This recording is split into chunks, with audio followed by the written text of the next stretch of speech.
Yo, check this shit out. It's a 3D printed duck. Some soldiers gave this to me yesterday. I went to a 3D printing warehouse where they make different attachments and pieces for FPVs and different kinds of drones, and they use ducks as templates to test out their 3D printers because apparently the angles and the shapes on a duck work out to kind of confirm that the 3D printer is working well enough to make the parts they need for the FPV drones. Anyways, real quick, you guys, we got a video from War Leaks. This definitely follow this guy. He's been doing this for a long time. He's got some great footage. Looks like Ukrainian Special Forces storm village, Russian BTR ambush. I believe it's a compilation of just Ukrainians messing up the orcs. My name is Saxon. I go by Vegas here in Ukraine. I joined the International Legion for the Defense of Ukraine January of 2023. I am still in Ukraine. Obviously, I'm no longer in the Legion. I'm with a different team. Before I was in the Legion, I was a firefighter and an EMT outside of Fort Worth, Texas. Zero military experience before coming to Ukraine. Now I've got a little bit. So with that said, you guys, I am heading back to the front line in a handful of days. I'm not going to share exactly where I'm going for a couple of reasons. I am going to be getting some footage. I want to kind of show what it's really like out there on the front line. I have a lot of people in my email, in the comment sections, DMs asking, what's it like out there? What's it really like? And I can explain it all day long over videos, but I figure I'm just going to go out there and show you guys straight up footage, talk with some of the Ukrainian soldiers the best that I can through Translate or something, and show you what it's really like out there. Okay, so with that said, drop in the comments any questions about the front line that you may have, anything that maybe I can answer for you while I'm out there on the front. You have questions about bunkers, trenches, anything, you know what I mean? I will do my best to get some kind of first-person perspective footage on it. With that said, thank you guys for all the love and support here on the channel. Let's go ahead and watch this War Leaks Ukrainian highlight reel.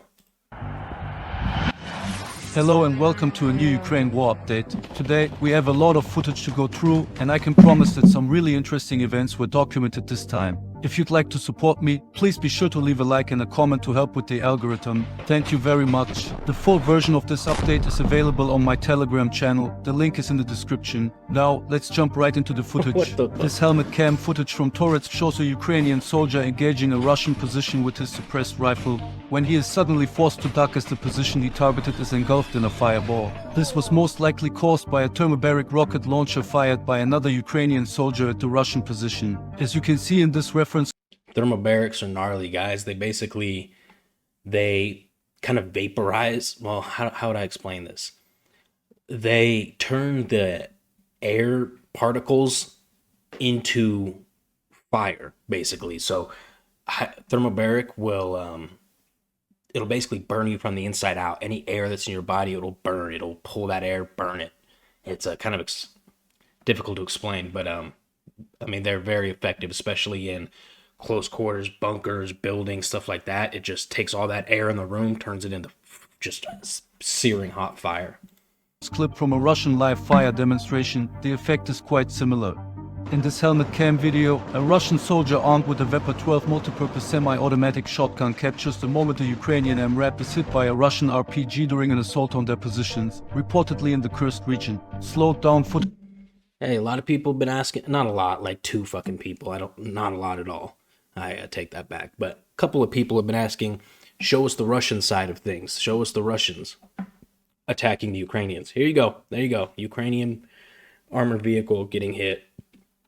That just looks like a footage from the original truck. source shows the hit from an even closer perspective, but it appears the MRAP handled it quite well, even though a damage assessment is missing, leaving us to speculate about the final effect of the impact. This is an interesting piece of helmet cam footage showing a Ukrainian Special Forces unit from the main intelligence directorate of the Ministry of Defense of Ukraine during an urban combat operation in Kroglyakivka in the Kupiansk region. I'll explain why this footage is particularly noteworthy in a moment. Kupiansk is where I was stationed when I was out on the front march March and April of 2023. After the men infiltrated the settlement in pickup trucks, they began engaging suspected Russian positions with small arms fire at close range to clear the area. To put it simply, many of their shots were fired preventively to suppress potential Russian soldiers and force them into passivity. The particularly interesting detail that grabbed my attention was the use of a shotgun by one of the operators, marking the first time I've seen such a weapon used in combat against a ground target rather than a drone during a war. That is, if we set aside the previous clip. However, in this instance, the soldier was actively firing the shotgun. In this video, a lone Russian soldier directly approached a group of Ukrainian soldiers in a destroyed building in Torets, believing that the Ukrainians were fellow Russian soldiers. However, the Ukrainians immediately opened fire. In this short but somewhat chaotic situation, the soldier wearing the camera also flagged his buddy, who crossed through his field of view to change positions. Such scenarios highlight how the fog of war can increase the likelihood of errors and unplanned engagements in close quarters combat, where split-second decisions are made in high-stress, confusing environments. This uncertainty creates an atmosphere where even well-trained soldiers can flag teammates, misidentify threats, or engage in friendly fire, further complicating battlefield dynamics. This drone video, released by the 47th Mechanized Brigade, shows a Ukrainian Bradley and an American-made M1 Abrams operating on Russian soil for the first time in history as they engage a Russian position in the Kursk region. First, the Bradley moved in and hammered the Russian hideout with its 25mm automatic Bushmaster cannon. This was followed by the Abrams, which began shelling the area with its powerful main gun. At least six Love watching American muscle fuck up the Russians, man. Love that. rounds were fired at the overwhelmed Russians as their position was heavily hit by shots fired from very close range.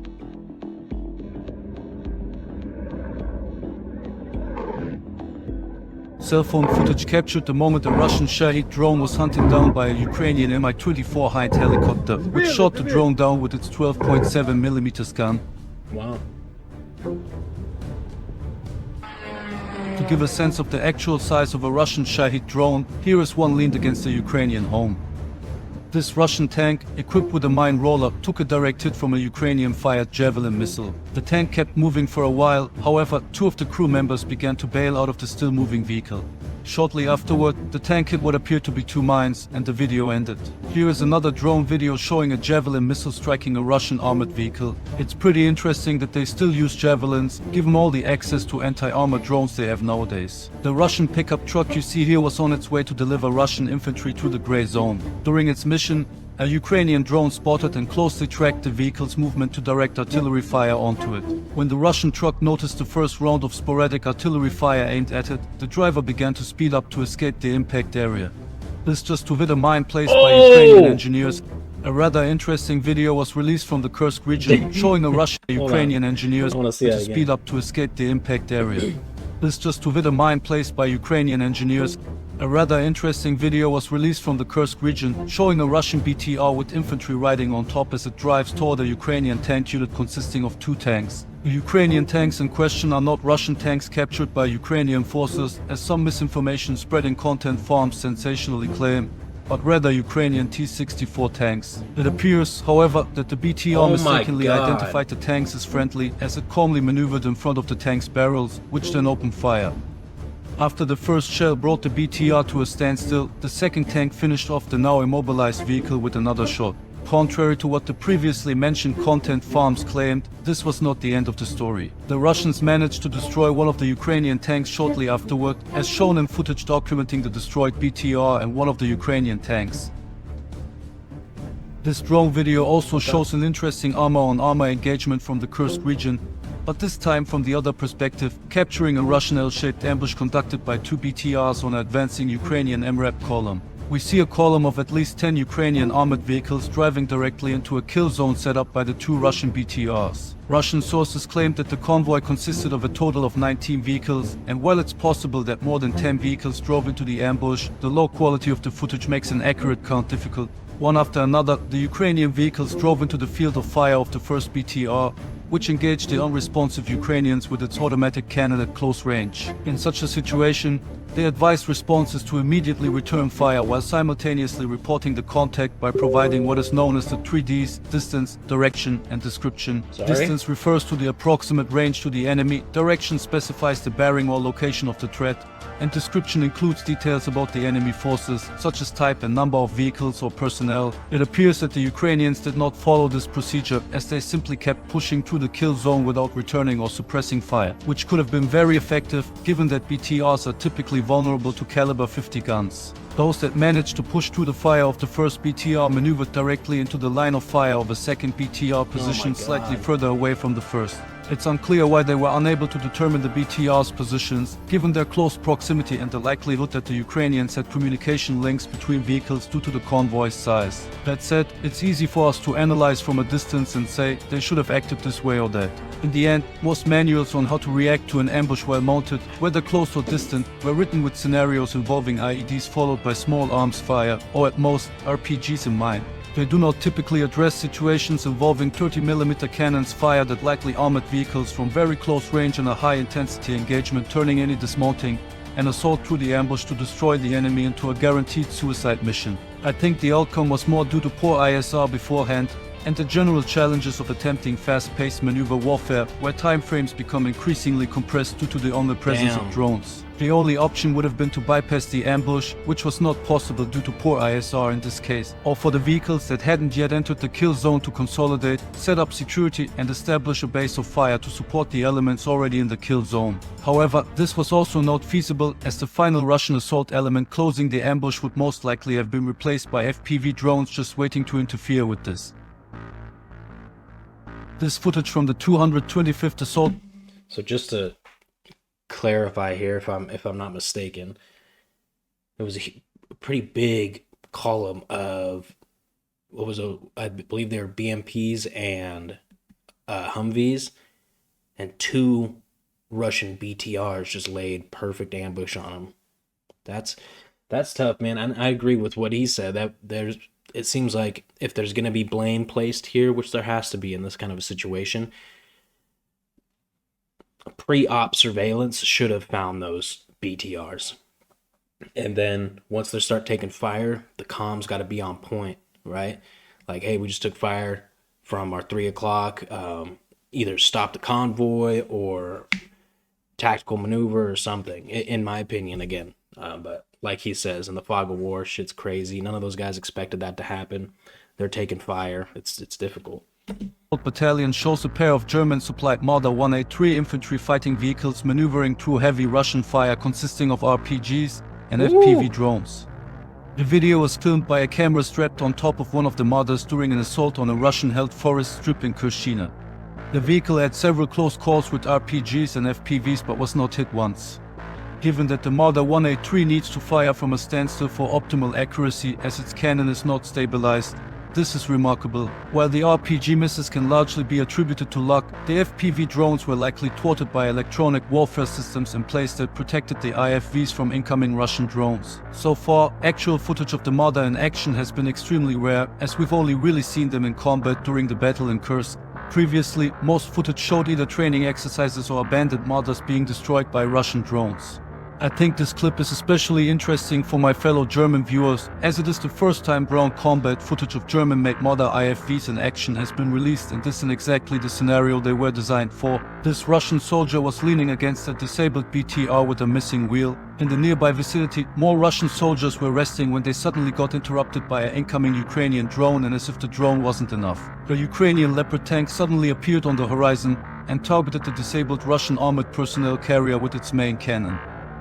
This Ukrainian Leopard 2A4 tank also had the opportunity for some armor target practice under real combat conditions, as it was dispatched to disrupt an advancing Russian armored column, targeting it from a distance with its Rheinmetall manufactured 120mm smoothbore cannon. The Leopard executed a shoot and scoot maneuver, scoring direct hits on several Russian vehicles with what appeared to be high explosive shells. Nice. This is the last Leopard 2 video for today, as I promised there is plenty of other footage to share in this update. Here, we once again see a Leopard 2A4 from the 33rd Mechanized Brigade, but this time it is driving directly in front of a Russian-held tree line while shelling it. In this drone video, a Ukrainian observation drone closely monitors a Russian MRAP moving along a road in the Kursk region. It was en route to a vehicle wreck site where a Russian BTR had previously crashed, aiming to evacuate the infantry at the scene and likely tow the damaged BTR back to a secure location. However, as you can see, this attempt was disrupted by an incoming Ukrainian FPV drone targeting the MRAP. This forced the Russian soldiers to disperse and take cover in nearby bushes as the Ukrainian kamikaze drone dove in and struck the Russian vehicle. Notice how the fire following the explosion was severe enough to spread over to the BTR. Russia appears to have scored another hit on a Ukrainian Patriot defense battery, as shown in drone footage released by the Russian Ministry of Defense. The video, filmed from a distance by a Russian observation drone, shows a total of 2 hits on the Patriot site immediately after what appeared to be missile launches from 2 of the Patriot launchers in self-defense. Russia stated that 2 US-made Patriot launcher stations, as well as a control station and radar unit that are part of the Patriot system, were struck in the 2 attacks. However, a clear damage assessment is missing, so only the Ukrainians and Russians truly know the. That's a big L. Those Patriot missile systems from the U.S. are probably invaluable in this conflict. It's a bummer to see them go. Like I said, this is for the people that wanted to see some Russian perspective. So the outcome of this missile strike. A Ukrainian military blogger reported that the strike took place in Pavlorad in the central Dnipropetrovsk region, but stated that the damage was not critical. Kyiv relies on Western air defense systems, particularly the Patriot, to protect itself from the barrage of Russian missiles that has been calling for additional deliveries. Well, I'd better leave this one uncommented. I mean, what can I say to this? Crazy times we live in. His French-supplied Ukrainian Caesar howitzer of the 55th Artillery Brigade scored a series of accurate hits on Russian armor somewhere along the front line. While these hits are pretty impressive, they are nothing compared to the next clip. Here, an M777 howitzer from the 148th Artillery Brigade scored a direct hit on a moving Russian tank. Possible that this was a guided Excalibur shell. The tank kept rolling for a short distance, but eventually crashed and came to a standstill. In this clip, a Ukrainian drone drop targeted a Russian UGV from above. The drone successfully hit the unmanned ground vehicle, causing it to catch fire shortly afterward. Despite being engulfed in flames, the UGV continued to move. After coming to a halt for a short time, the UGV began moving once again. It's quite interesting that it was still partially operational even while on fire. yeah. But I suppose that's one of the advantages that comes with machines.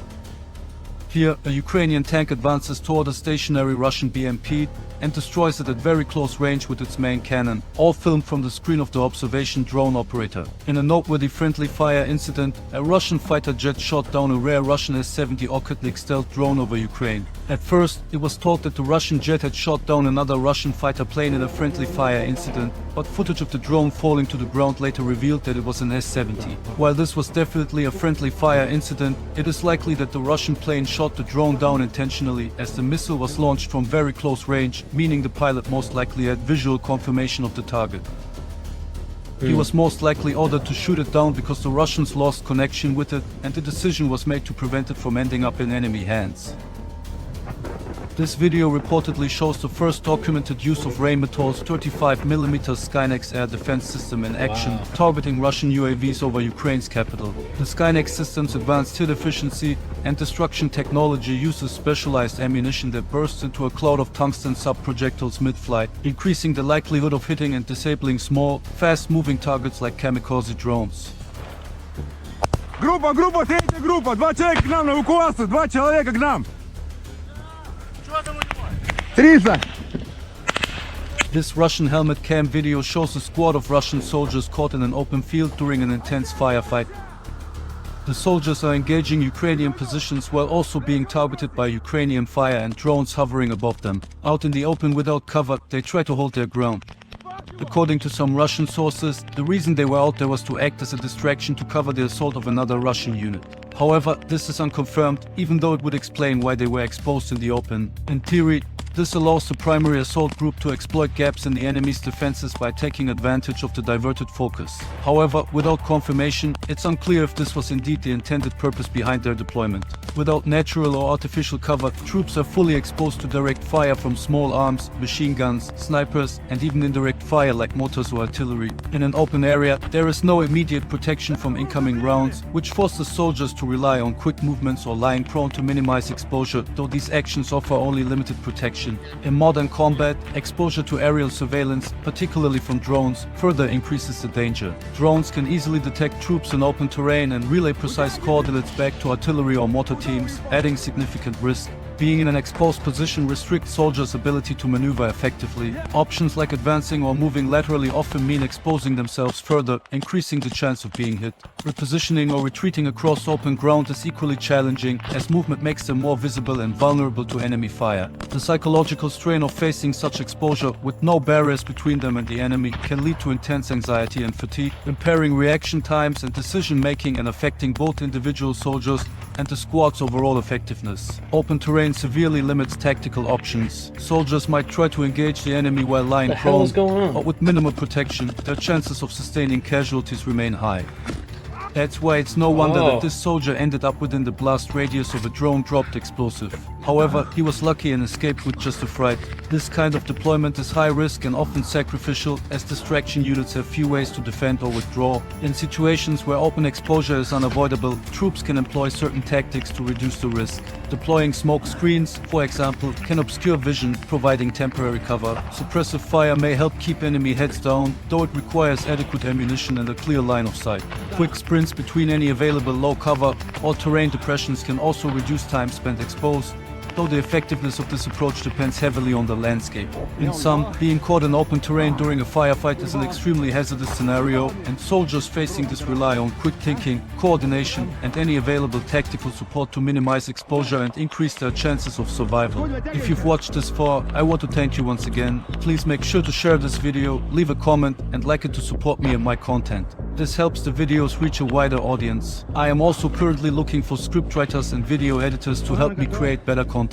If you're a writer with experience in military and war themed topics, or a video editor skilled in video editing, motion graphics, and map animations, please check the description for more information. Thank you. In Kursk, Russian drone operators have increasingly turned to fiber optic cables to control FPV drones, particularly where electronic warfare interference is intense. This method gives operators a reliable alternative to radio frequencies, which are often jammed or intercepted by Ukrainian forces. The main advantage of fiber optics lies in its resistance to electronic warfare. Unlike radio-controlled drones, which can be jammed or tracked, fiber optic-controlled drones are immune to radio-based interference. This makes them a valuable tool in areas where signal disruption is common, as fiber optic cables transmit data via light, making jamming impossible. The cables also support stable, high-bandwidth communication, crucial for transmitting real-time video feeds for surveillance and targeting. With this steady connection, operators can maintain high-quality visuals and better respond to developments on the ground. This brave, lone Ukrainian M113 armored personnel carrier was on its way to carry out a very dangerous but vital mission in the area around Chasiv Yar.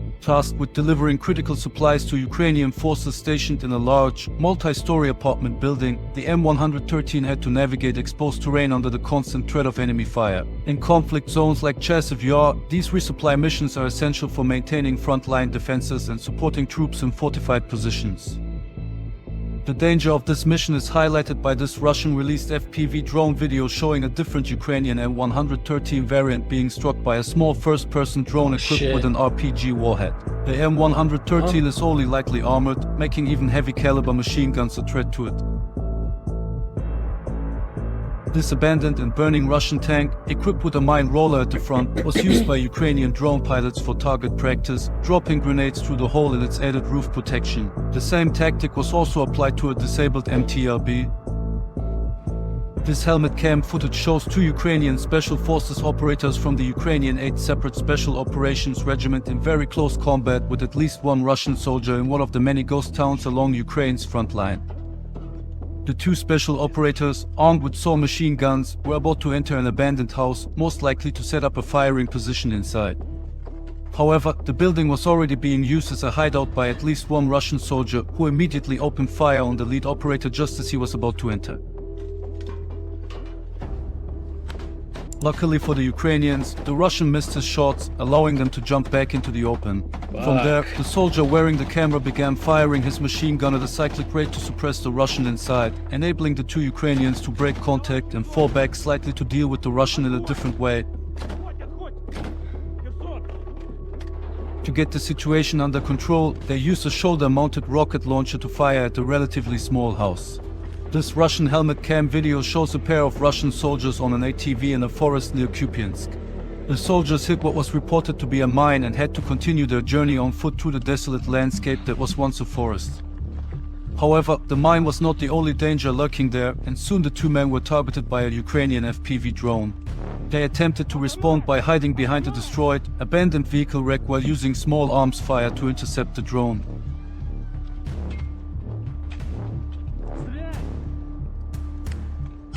Unfazed by their fire, the drone made several passes, trying to get the right angle to crash into the soldiers, who were still calmly attempting to shoot it down.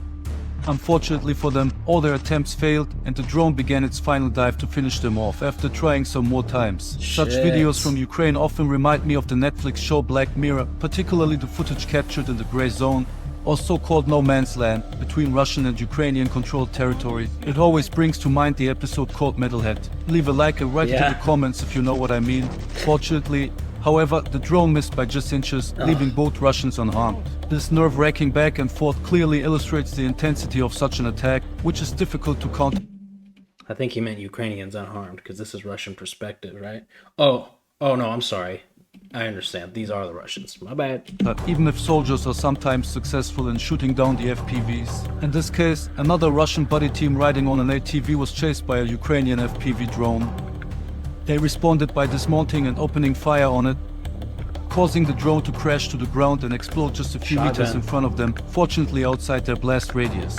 While these occurrences are no longer rare, and we frequently see such interception videos, there are still many unsuccessful attempts. This is true even though, statistically, 70% of FPV drone attacks fail due to jamming or other external factors. Unable to escape was this Russian anti-air defense system, which was chased by a Ukrainian loitering munition, possibly a Switchblade or a domestically produced Ukrainian variant, that struck the air defense system while it was on the move. What do you think about the quality of my commentary? Let me know in the comments. I'm always eager to improve the videos, so please leave your feedback. The war in Ukraine. That was sick, dude. This was way more Russian perspective than we have watched in the past. I don't actively try to avoid Russian perspective necessarily, like some of the comments suggest, but I just have much more access and typically like to watch the Ukrainian perspective more. There's more of a chance that they're dubbed in English subtitles. And to be honest, I like to watch the Russians lose and the Ukrainians win. But if we're going to be as transparent as possible on this channel, we got to show some of the Russian shit too, right? So people are kind of in full awareness that both sides are taking very, very heavy casualties. With that said, I did get a couple of comments on one of my last videos, which is, it's common, but a couple people said, hey, just play the combat footage. We don't want you reacting to it. Listen, I respect your opinion, but that's not what my channel's about, right? I have specific, specialized firsthand experience in this conflict and in multiple of these conflict zones that they're actually showing here. So that's what my channel's about. If you don't like it, no worries. I always tag the channel of the original video in the description so you can go watch without my face in it, okay? So it's all love here. I understand where you're at. That's me, not you, sorry. Please like, comment, subscribe. Also leave any comments for me of shit you want to see when I get out to the front line in a couple of days. And also shoot me an email if you are coming here to Ukraine, you have any questions. I love you guys.